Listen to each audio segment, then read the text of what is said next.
graças a Deus. Estamos nesta manhã, mais uma vez, querendo conhecer mais de Deus. A forma que Deus deixou para que nós o conheçamos são as Escrituras. Às vezes eu vejo na internet pessoas dizendo que a Bíblia não é para ser estudada, que ela tem que ser revelada. Eu creio na revelação de Deus. Creio que o Espírito Santo ele fala de uma forma especial aos nossos corações, em momentos especiais da nossa vida. Mas, em regra, nós temos que nos dedicar. Nós temos que nos esforçar por uma coisa que deveria ser um privilégio e um prazer, mas que a nossa carne mal acostumada, ela milita dia após dia contra o crescimento espiritual. E nós separamos este dia, domingo, pela manhã, para estudar a Palavra de Deus. E temos feito isso já dentro da Igreja Cristã Semente de Vida já há alguns anos. Temos como foco principal do nosso ministério o estudo da Palavra, o ensino da Palavra. Por mais que os meus conhecimentos eles sejam pequenos, perante a tantos teólogos, tantas pessoas, a gente procura, dentro da nossa possibilidade, conhecer a Deus. Temos, há alguns domingos atrás, iniciado o estudo especificamente de Gálatas capítulo 5, verso 19 em diante, já deixa aberto por gentileza. Um estudo que nós iniciamos após nós fazermos o estudo geral de Gálatas. E sentimos que era necessário passar um pouco mais detalhadamente em relação ao fruto do Espírito e os frutos da carne. Começamos pela parte amarga, começamos pela parte mais difícil, que é falar dos nossos pecados. Já caminhamos um pouco. Eu quero, antes de fazer a breve introdução do que nós falamos na semana passada, quero ler Gálatas capítulo 5, verso 19 em diante, que diz o seguinte: Ora, as obras da carne são conhecidas e são prostituição, impureza, lascívia, idolatria, feitiçarias, inimizades, porfias, ciúmes, iras, discórdias, dissensões, facções, invejas, bebedices, glutonarias e coisas semelhantes a estas, a respeito das quais eu vos declaro, como já outrora vos preveni, que não herdarão o reino de Deus os que tais coisas praticam. Palavra do Senhor. Ora para que o Espírito Santo nos dê entendimento. O Espírito Santo ele possa me utilizar como instrumento da sua vontade nesta manhã. Amém. Que ele possa tirar as falhas, os defeitos e possa trazer para você um recado. Possa convencer você do pecado, da justiça e do juízo, porque o fruto da carne, os frutos da carne, eles são apresentados para que nós possamos confrontar com a nossa própria vida. Importante que no final do verso 19, ele fala que Jesus previne, através da figura do apóstolo Paulo, que aquelas pessoas que têm desses frutos da carne uma prática, algo comum, algo que já não incomoda mais, essas pessoas elas vão para o inferno. Se você ainda se incomoda, é um bom sinal. Falava com uma jovem esta semana e ela falava comigo sobre isso. Ela falava: eu sei que eu estou errada, eu sei que eu tenho que tomar uma decisão para corrigir a minha vida. Isso é a ação do Espírito, que ela não demore muito tempo, porque o nosso coração ele tende a ficar cauterizado em relação aos pecados. As lutas da vida ajudam a cauterizar mais facilmente os nossos corações. Você que se identifica nesses frutos da carne, lute contra isso. Procure ajuda para lutar contra isso. Não permita que isso venha fazer parte do teu coração. Semana passada, nós tratamos no primeiro período da obra da carne chamada inimizade. E nós falamos que inimizade tem muito a ver com intenção de coração. As pessoas elas acham que só de você intentar fazer algo não é problema. Mas a partir do momento em que o teu coração ele já maquina algo, aquilo já é o pecado. Talvez com consequências menores, mas ele já é o pecado. As pessoas elas movem os seus corações em relação a intenções malignas e elas acham que não, aquilo não tem nenhum problema. Tem sim, tem problemas. Inimizades, ódios, brigas, mas a palavra certa seria inimizade. E nós lemos duas passagens em que aparece a ocorrência desta inimizade. Além do texto de Gálatas, nós temos Romanos 8:7 e Efésios capítulo 2, versos de 11 a 16, em que o apóstolo Paulo escreve que a mente que se fixa na carne, ela é hostil a Deus, ela é inimiga de Deus. Quando você fixa o seu coração em ações que não agradam a Deus, como essas que eu tenho falado, você se coloca como inimigo de Deus.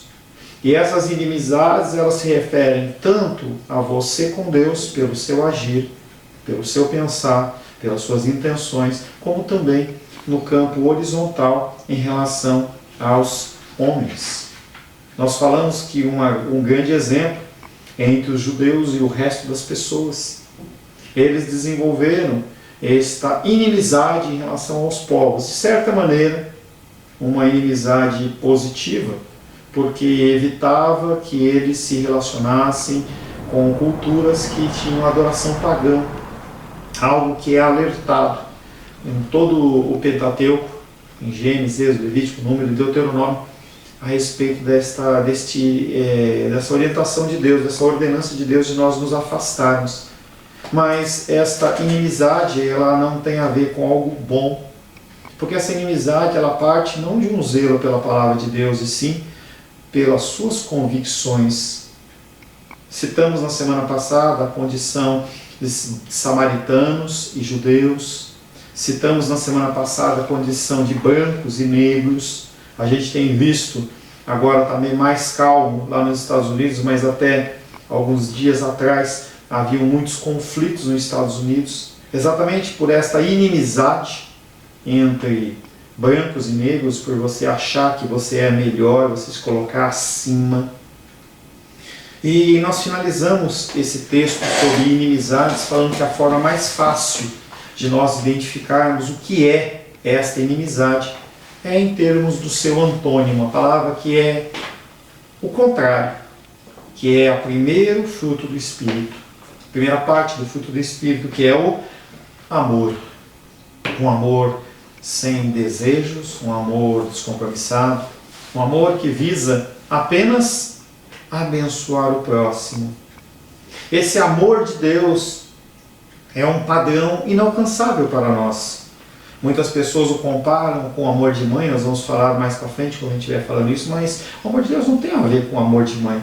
Não há nenhum amor que possa ser comparado com esta qualidade de Deus, esta inimizade. Nós falamos que ela é a intenção da mente, do coração, que coloca barreiras entre as pessoas. Nós temos tido inimizades com pessoas por causa de convicções políticas, por causa de decisões que nós tomamos em relação ao nosso coração, e nós temos que parar com isso. No segundo período nós tratamos de contendas. Diferente das inimizades, que eram apenas uma intenção, as contendas elas têm mais a ver com a ação. Nós falamos que uma está muito ligada com a outra, porque é a consequência. Quando você endurece seu coração em relação a inimizades, praticamente você está a um passo de entrar com contendas. Nós falamos que para os gregos esta contenda era uma deusa, que era aquela que movimentava toda a violência. No Novo Testamento ela é sempre uma coisa ruim. As contendas, elas são condenadas. O apóstolo Paulo identifica as contendas como uma característica do mundo pagão. Pessoas que vivem em prática de contenda, elas estão muito mais para pessoas que não conhecem a Cristo do que conhecem a Cristo. Falamos também que o apóstolo Paulo ele fala 6 vezes sobre estas contendas. E infelizmente ele identifica 4 delas dentro da igreja.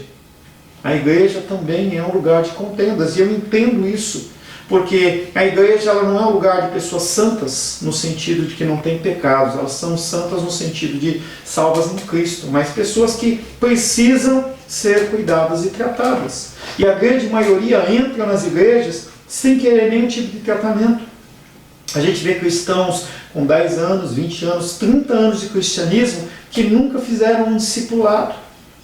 Nunca aprenderam como eles têm que agir perante os seus irmãos. E aí o que acontece é que no coração dessas pessoas são geradas contendas. Em igrejas menores como a nossa, a quantidade de contenda ela é menor, até pela condição organizacional da igreja. Mas em igrejas maiores isso é mais visível. Falamos que essa contenda ela divide as igrejas.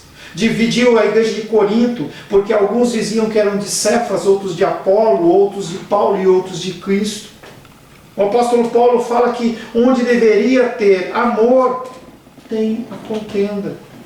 Ele fala, como falamos na semana passada, que a contenda ela invade a igreja apenas na condição quando Jesus Cristo não é o centro.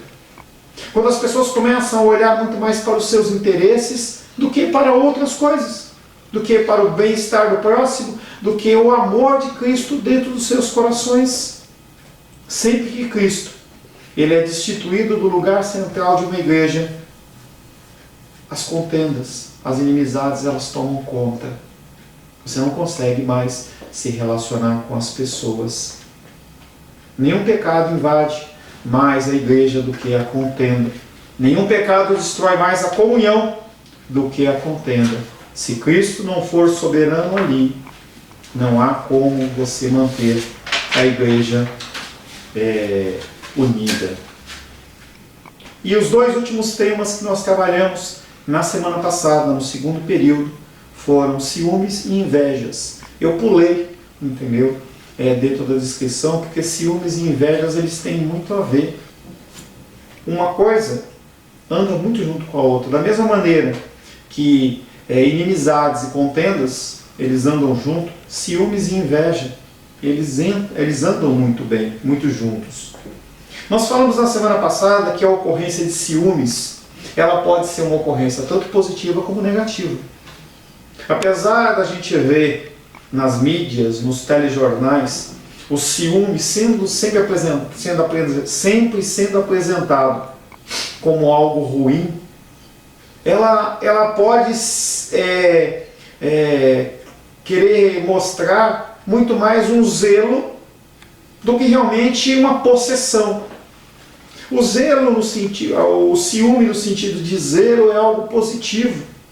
O nosso Deus, ele tem ciúmes neste campo. É o zelo pela minha vida, é o zelo pela sua vida. Às vezes ele permite situações na nossa vida que nós não entendemos, que são doloridas a nós, mas o objetivo de Deus não é nos destruir, é nos fazer mais próximos, mais semelhantes a Cristo. E esta conformação, ela é difícil, ela dói, mas não há outro caminho.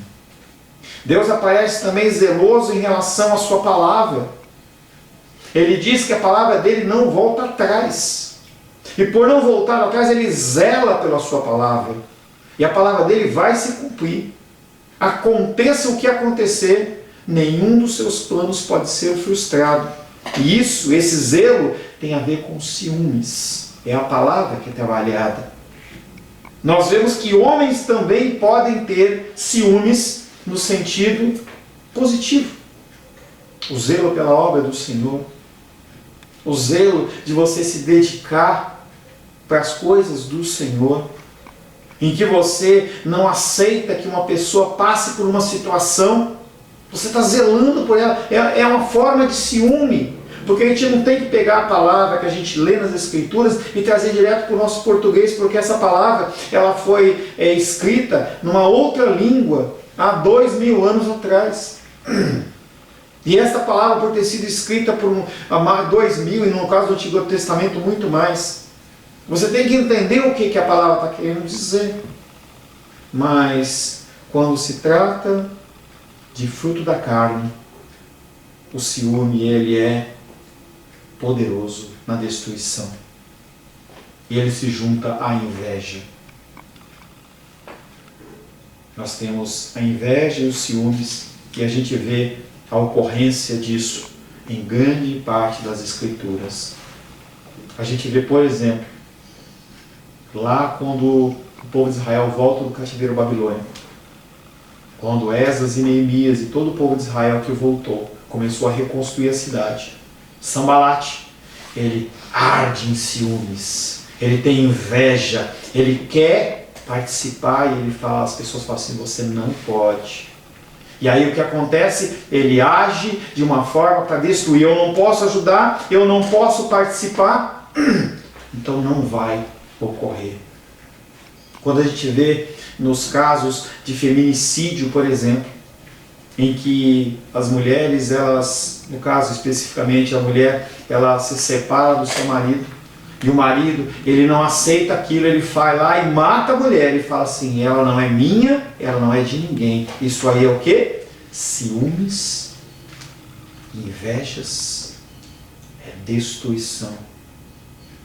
Em lugar nenhum, a inveja, ela é colocada como algo bom. Você quer descobrir se você tem inveja? Olhe para alguém próspero. Como seu coração se move? Se o seu coração se move no sentido de ficar feliz, tudo bem. Agora, se o seu coração se angustia, se você olha para Deus e diz, Senhor, eu sou fiel nos dízimos, eu sou fiel nas ofertas na tua casa, por que ele está melhor do que eu? É o fruto da carne, da inveja se manifestando. A inveja, ela foi responsável pelo assassinato de Caim, assassinato de Abel por parte de Caim.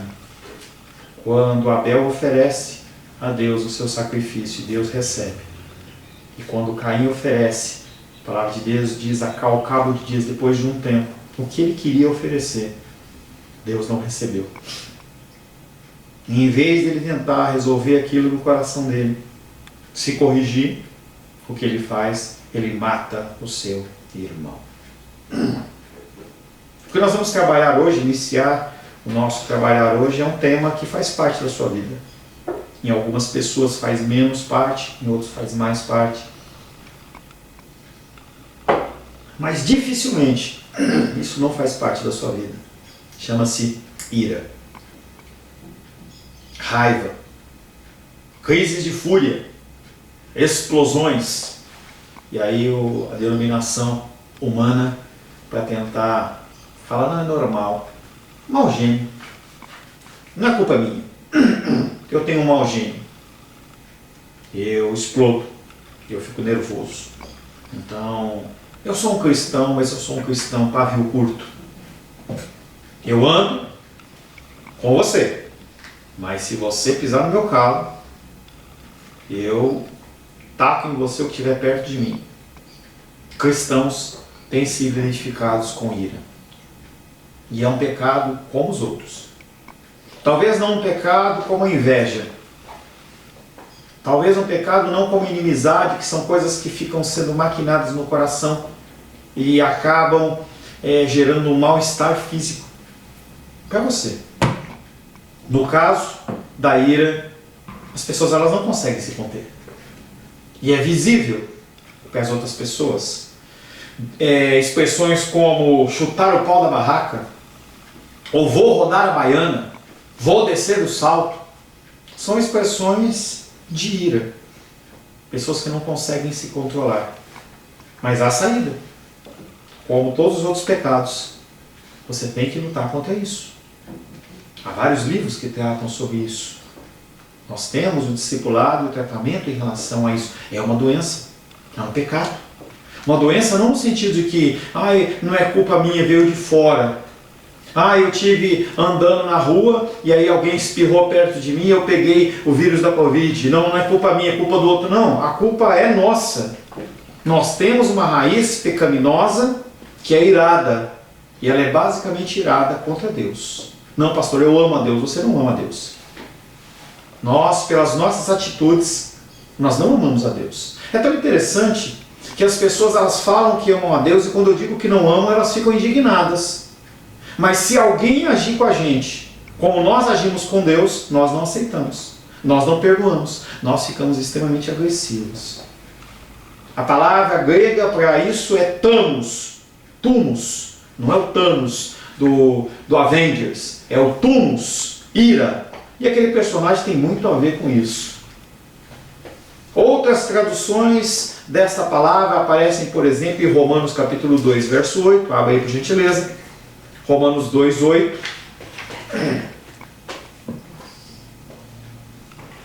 Romanos capítulo 2, verso 8 diz o seguinte: mas ira e indignação aos facciosos que desobedecem à verdade e obedecem à injustiça. Então a ira tem a ver com desobediência. Tem a ver com obedecer à injustiça, que é a mesma coisa da desobediência. Nós temos também Colossenses 3, 8.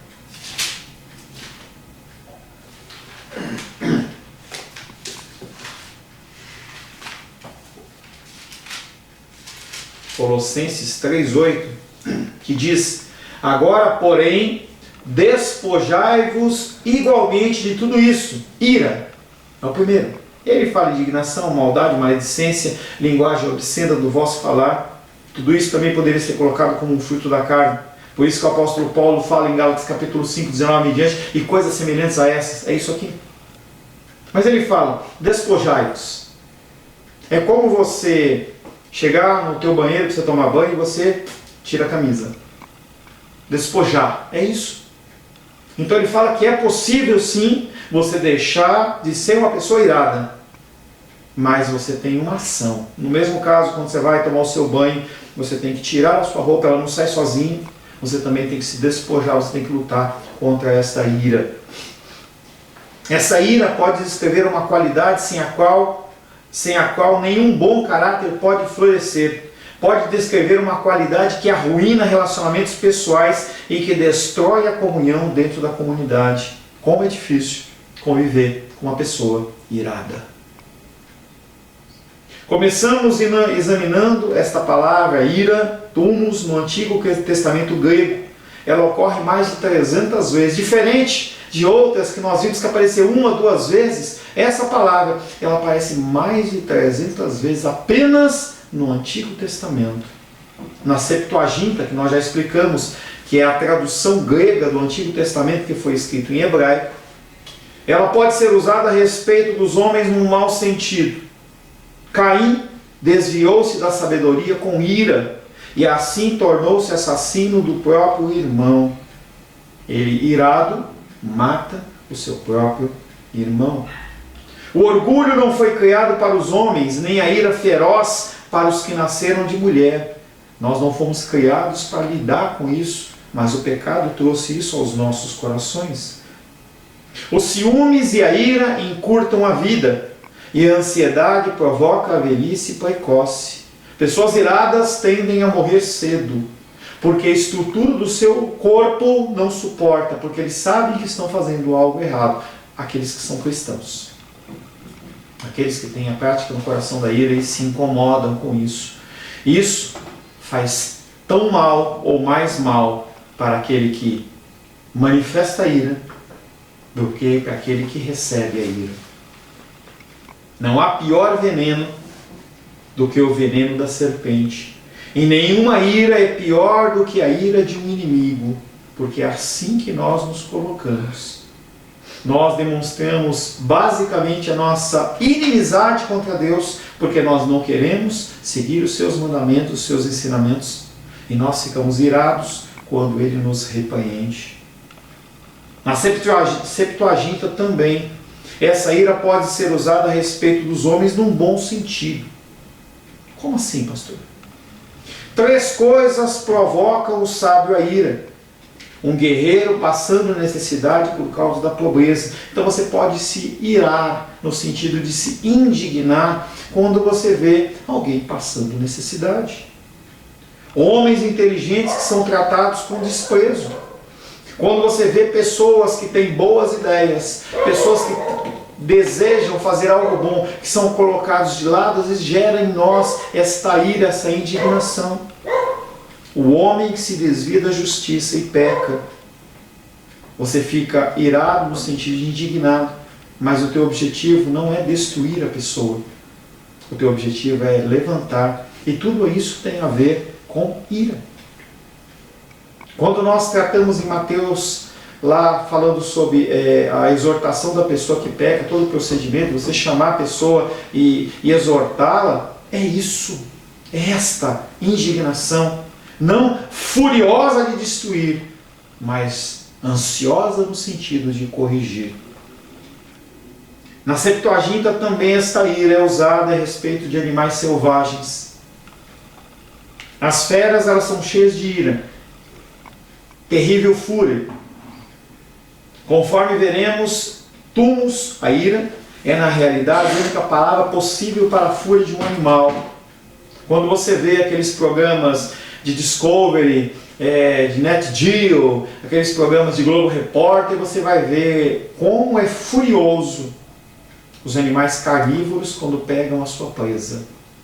Não tem nada de agradável. É algo extremamente violento. Eles usam toda a sua ira, instintiva, mas uma ira no sentido de acabar com aquela vida. Também tumos, ele é usado ainda no Antigo Testamento por Deus.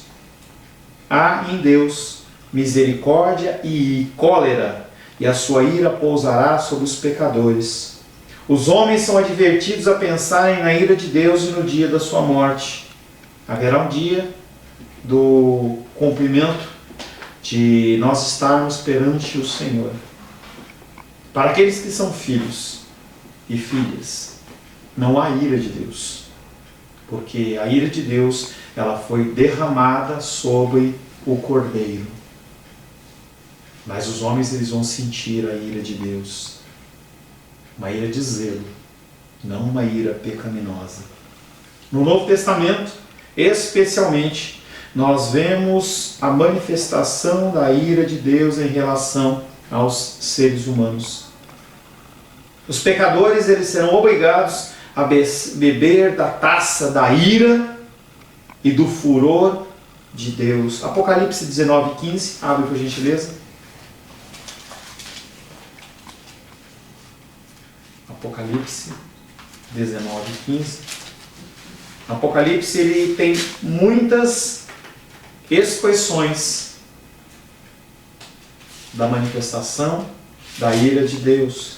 Apocalipse 19:15 diz: sai da sua boca uma espada afiada, para com ela ferir as nações, e ele mesmo as regerá com o cetro de ferro, e pessoalmente pisa o lagar do vinho do furor da ira do Deus Todo-Poderoso. Apocalipse será a manifestação da ira de Deus na sua maior intensidade. Não haverá misericórdia, não haverá amor, não haverá segunda chance, apenas a manifestação da ira de Deus. Ainda em Apocalipse 16:19. 16:19. E a grande cidade se dividiu em 3 partes, e caíram as cidades das nações, e lembrou-se Deus da grande Babilônia, para lhe dar-lhe o cálice do vinho, do furor da sua ira. No Apocalipse, ira não é somente usado no tocante a Deus, mas também com relação ao diabo. O diabo ele vem com grande cólera, com grande ira, porque ele sabe que o tempo dele é curto. Está lá em Apocalipse 12, 12. O diabo ele sabe que o tempo ele está se reduzindo.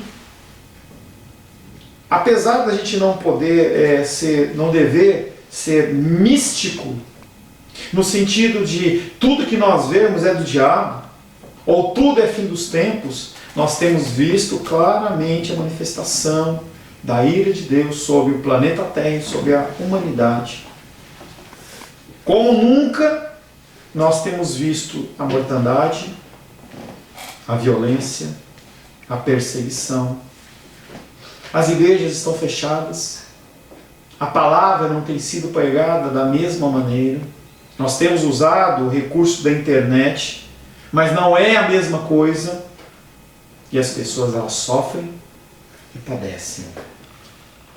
Fica bem claro que túmulos é uma palavra com uma grande gama de significados, inclusive a ira humana, ira divina, ira animal, ira diabólica.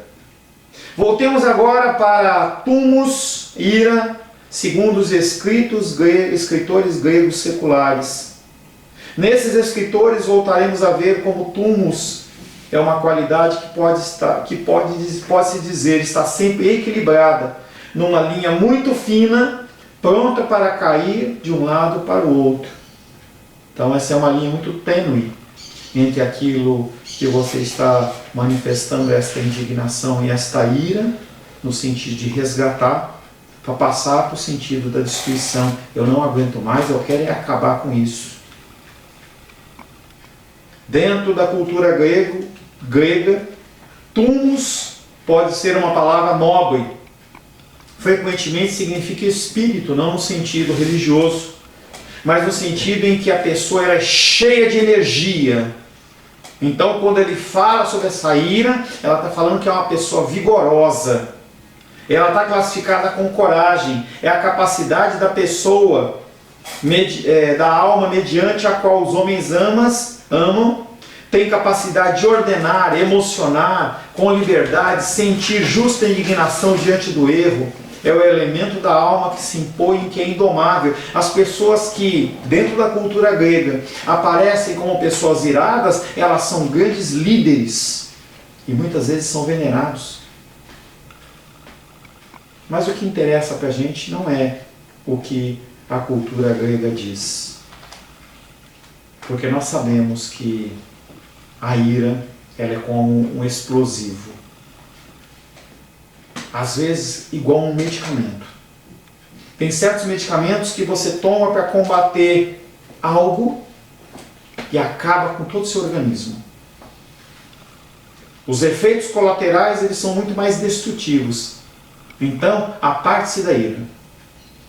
Não dê lugar à ira.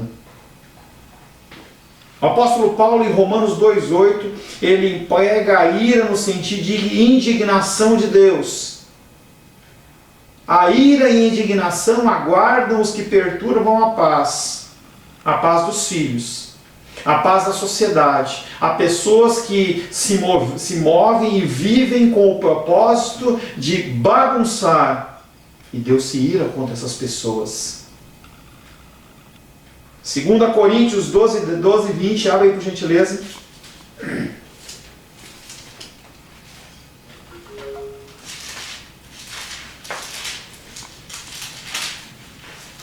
2 Coríntios 12, 20. O apóstolo Paulo, ele está preocupado com a igreja de Corinto e ele diz o seguinte: temo, pois, que indo ter convosco, não vos encontre na forma em que vos quero, e que também vós me acheis diferente do que esperáveis, em que haja entre vós contendas, invejas, iras, porfias, detrações, intrigas, orgulho e tumultos, mais uma lista de frutos da carne. Em Efésios 4:31 ele fala sobre a amargura, a cólera, a ira, a gritaria, as blasfêmias e as malícias que devem ser postas de lado. Em Colossenses 3,8 ele diz: a ira, indignação, maldade, maledicência, linguagem obscena são os pecados dos pagãos e o cristão deve eliminá-las da sua vida. Você entende como é longa essa lista dos frutos da carne? O que nós vamos trabalhar é apenas a casca, porque o nosso coração ele é uma fábrica de ídolos, uma fábrica de coisas destrutivas. Ira, o mau gênio explosivo, é algo que deve ser banido na vida cristã. Eu me alegro tanto com uma pessoa que tem lutado contra a ira e tem conseguido vencer, vitoriosa. Muito trabalho, muitas lágrimas, mas andando em direção à vitória. Muitas pessoas têm clara consciência de que possuem um mau gênio. Muitas delas alegam que não podem evitá-lo, esperando dos outros que aceitem e perdoem suas explosões de ira, e essa é a ideia que é vendida nos mundos de hoje. Eu tenho tal transtorno de ira, você tem que me engolir. Lembra na Copa do Mundo em que o Zagallo, que era o técnico, ele falou: vocês vão ter que me engolir? É uma explosão de ira, que fala assim: você vai ter que me aceitar. É como se aquele pecado ele fosse comum, normal, e todo mundo tem que conviver com o seu mau humor. Não tem isso, não existe isso. O Novo Testamento deixa bem claro que sementes e demonstrações de ira são manifestações pecaminosas pelo fato de o homem ainda estar preso aos baixos instintos da sua própria natureza. Converta-se. Converta-se. É bem possível que semelhante pessoa nunca tenha plena consciência de como está ferindo aos outros e produzindo uma situação em que o convívio se torna muito difícil. As pessoas elas são tão cegas na sua ira que elas acham que as pessoas não é tão sério assim, não é tão grave assim. As pessoas elas acham que os seus pecados eles não machucam tanto assim. Isso você vê muito em filmes e em séries de televisão. Criminosos, serial killers, quando são presos, eles não veem aquilo como algo tão sério assim. Se você assistir o filme do Batman com o Coringa, você vai ver que ele é pintado numa situação em que ele é um produto da sociedade. Não é tão mal assim. Tem pessoas que inclusive que gostam, que querem seguir. É bem possível que semelhante pessoa nunca tenha plena consciência, mas está ferindo. Devido ao fato de irromper como fogo sobre a palha, que é isso que a ira faz. E depois de esquecer, pensa que os outros devem ter a capacidade igual para se esquecerem da dor que ele infligiu. É muito fácil para as pessoas iradas, depois que passa a ira, elas não se lembram mais. Mas as pessoas que foram afetadas, elas desenvolvem outro pecado que chama-se amargura. É endurecimento. Fica difícil de conviver com a pessoa. Que essa pessoa possa se lembrar de que semelhantes demonstrações de ira, elas são pecaminosas e que o único modo de vencê-las é através do poder do Espírito Santo no coração. Não tem viagem que você possa fazer para lugares místicos. Não adianta você fazer yoga, não adianta você fazer consultas psicológicas, não adianta. O único que pode mudar o seu coração é o Espírito Santo de Deus através da sua palavra. Amém. Ao mesmo tempo, ninguém quereria banir toda a ira da sua vida. Há 2 ditos no Novo Testamento. O dito de Jesus: eu porém vos digo que todo aquele que se irar contra o seu irmão estará sujeito a julgamento. Do outro lado, o apóstolo Paulo fala: irei e não pequeis. Como é difícil irar e não pecar. Porque eu falei para você, essa linha tênue é uma linha muito fininha. Eu estou sendo redundante, porque tênue quer dizer fina. Essa linha ela é muito fina entre o zelo e a manifestação da ira. E você tem que ter um controle do teu coração grandemente para você conseguir identificar quando que é pecado e quando não é. Então, na dúvida, eu digo para você, não se ire. Não procure andar nessa linha, porque você vai cair para o lado pecaminoso. Nós somos tendentes ao mal. Por mais que as pessoas digam, não, a pessoa é linda. Ah, não é linda não. Se você parar para sentar e começar a analisar a sua vida, você vai ver o que tem dentro do seu coração. Onde se acha o elemento que transforma o poderoso veneno da ira em remédio útil? Onde se pode ter um remédio para isso? Só a palavra. Todos os pecados que nós vemos até agora e todos que nós vamos ver, eles só podem ser curados através da palavra. Eu, como ser humano, qualquer líder religioso de qualquer religião, não tem essa capacitação. Porque se nós tivéssemos essa capacitação, nós mudaríamos com nós mesmos. E nós não conseguimos. Há um efeito externo, há uma ação externa. E ela vem através da palavra. A leitura diligente da palavra, ela gera isso. A ação do Espírito Santo gera isso. Por que as pessoas elas voltam à pecaminosidade? Porque elas largam a palavra. Na igreja contemporânea, na igreja dos nossos dias, acontece muito isso. E a gente vê, por exemplo, a ideia das campanhas. Você faz uma campanha e a igreja enche. Eu lembro que lá em São Paulo tinha uma campanha que a gente fazia na igreja onde a gente congregava, em que a igreja ficava lotada. Lotada.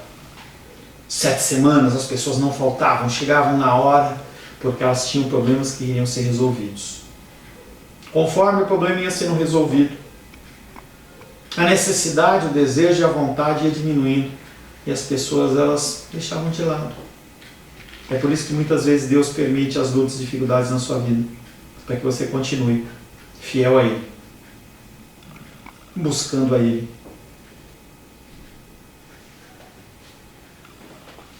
Onde se acha o remédio para essa cura?